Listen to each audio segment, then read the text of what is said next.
This welcoming new STEM addition to an existing high school is composed of clean lines and a crisply patterned epoxy terrazzo floor.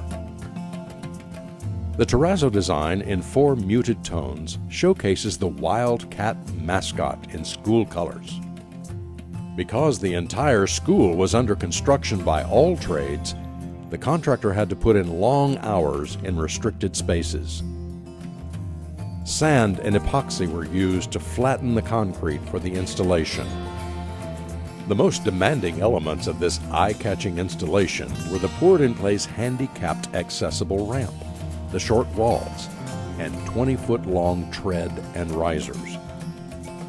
The long platforms framing the ramp incorporate 2 colors encircling the columns. The entire area was troweled, ground, grouted, and polished by hand. The ramp is well executed with a consistent slope.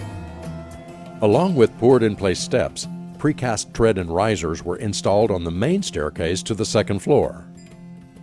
A precast landing, plinth, and bench were installed at the foot of the stairs. The aluminum strips were water jet cut.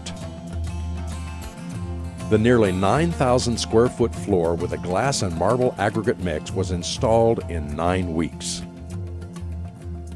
For a job well done demonstrating flawless craftsmanship throughout at Eureka High School in Eureka, Missouri, we congratulate Missouri Terrazzo Company of St. Louis.